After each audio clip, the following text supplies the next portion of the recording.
majina naitwa Mohamed Isa, jina maarufu kabisa natambulika jina la Mwata. Ni mkazi wa hapa Kiwamasoko. Ufahamu wangu matumbawe ni mawe ambayo yanaishi baharini, lakini pia yanaishi nchi kavu pia yapo matumbawe. Kwa hiyo ninayatambua matumbawe ni mawe yanayohifadhi vitu tofauti tofauti, samaki, pweza, pia ni malisho ya samaki wengine. Madaiva wanapata riziki zao kupitia sehemu za matumbawe. Matumbawe yana umuhimu sana baharini, kwa viumbe vya baharini, lakini pia na sisi wanadamu kwenye sehemu ya kujitafutia riziki. Kwa hiyo matumbawe yana umuhimu sana. Matumbawe yana mahusiano makubwa katika maisha ya mwanadamu, hasa sisi watu wa pwani.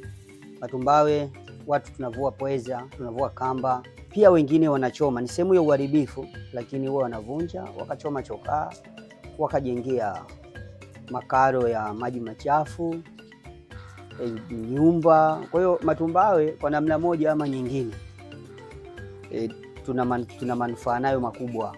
Mabadiliko yapo kwa sababu tuna uvuvi mwingine unakuwa sio salama kwa matumbawe. Kwa mfano bomu, kuna maeneo matumbawe yamekufa kabisa kwa upigaji wa bomu. Kuna maeneo yamekufa kwa kuvua na nyavu hizi za aina ya mshipi, na nyavu za mshipi. Kuna maeneo mengine matumbawe yamekufa kabisa, iwe kwa kung'olewa ama kwa hali ya hewa ya tabia nchi, sio anaita mawe yenyewe huwa na tabia ya kufa. Kwa hiyo ipo hiyo athari kubwa. Wanajamii yani kujua umuhimu wa matumbawe kwa wanajamii ni wachache sana, labda kwa wavuvi mmoja.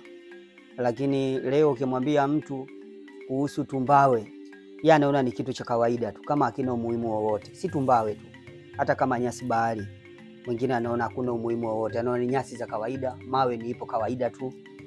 Umeona? Kwa hiyo mtu anaweza akaona hakuna umuhimu wowote, anaweza akafanya chochote kuhusu matumbawe, anaweza akaharibu kwa makusudi bila kujua.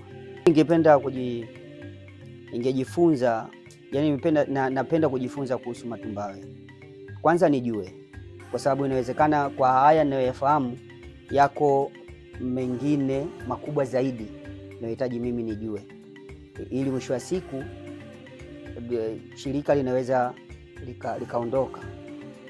Umeona? Kwa hiyo nikitambua, mimi itakuwa ni sehemu ya wengine kujua, kuwapa umuhimu wa uwepo wa matumbawe katika eneo letu.